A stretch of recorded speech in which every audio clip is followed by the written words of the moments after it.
in our lives, whether we are young, in the prime of our lives, or like me, a little older, uh, occupational therapy can and probably will become part of your life at one time or another.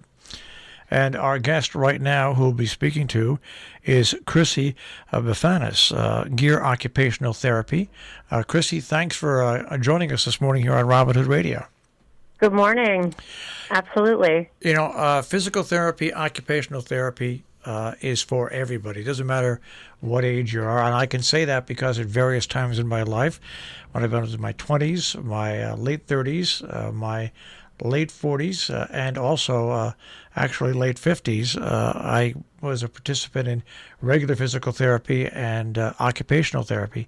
The occupational therapy came from me about after I had surgery on my shoulder, and I had to basically relearn how to use my left arm. But Chrissy, before we get to that, a little bit about background on you, how you got involved in occupational therapy and helping people out. Oh, my goodness. I've been in healthcare literally for 35 years now. I've been an occupational therapist for 21 years. It really all started with my first job in a nursing home kitchen when I was in high school, and the love affair began. And as soon as I was able to, I was volunteering and observing in the therapy department. And so I knew at a pretty young age that this was what I wanted to do. You know, it's such an important therapy. Like I said, for me, when I went into my shoulder surgery, I had my shoulder surgery, I want to say probably 20 years ago. And I was sent home within 2 days with this big pack on my shoulder, and my arm literally strapped to my side, which remained immobilized for about 3 weeks. And after that happened, I had to relearn everything about using my arm. I had to loosen it up. I had to get the tightness away, and on top of that, I had to learn how to really reach into a counter and get a glass. I mean, I had to really learn everything. I mean, is that one of the things that, I mean, it surprised me. I mean, does that surprise most people when they come to you and they need that therapy? I think that, you know, obviously, like anyone else, most people would rather not change their routine and add something like OT. But once you realize that you can't participate in your routine the way that you used to, I think that's where people make the decision to work with occupational therapy. And for years, I worked in the restorative end, much like your experience, where we were helping people relearn things.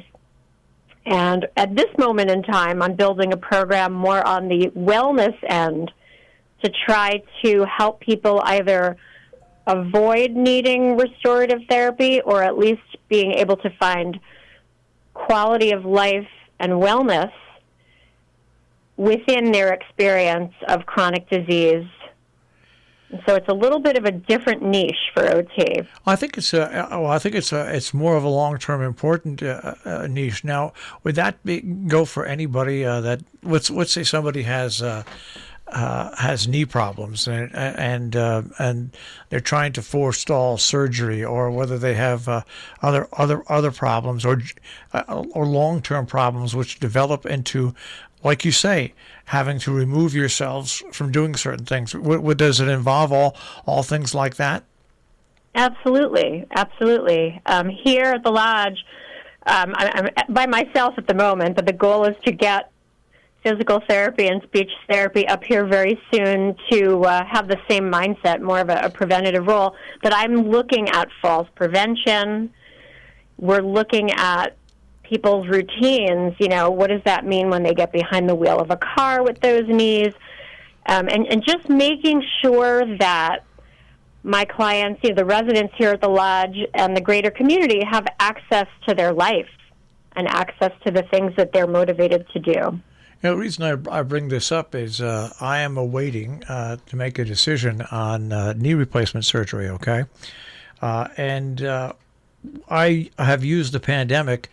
I used to weigh, and I'll say used to weigh, about 439 pounds.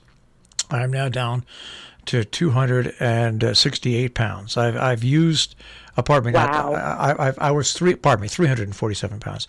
But I've used the pandemic, seeing as I can't go anyplace to eat or anything, to lose weight. But at the same time, I have noticed a loss of strength in myself and my physical endurance. Would something like this help somebody like me who's trying to prepare for surgery, but also by losing weight and be healthier, but also really has not been using the legs or building muscle or anything like that to walk? Absolutely. Absolutely. The focus of what I'm doing in this program here at the Lodge is really to empower the people who live here.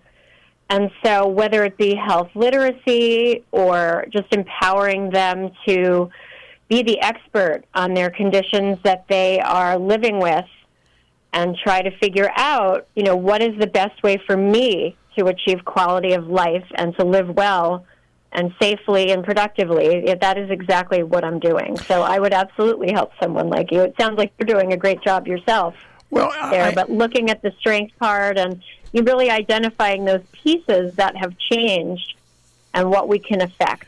That's the reason I'm asking you this is I have had a problem over the past 3 months of trying to find somebody that will help me out, because I know that the lighter I go into surgery, the better off I'm going to be, the better off it's going to be after surgery. And I know that I'm going to have to do physical therapy, horrible, really painful probably physical therapy after the surgery.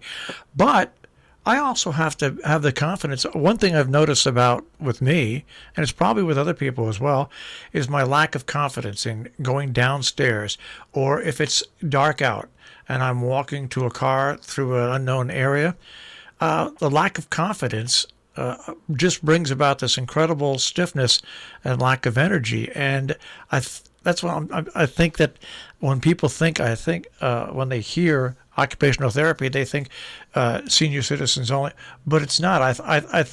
I'm probably going to contact you because I have to.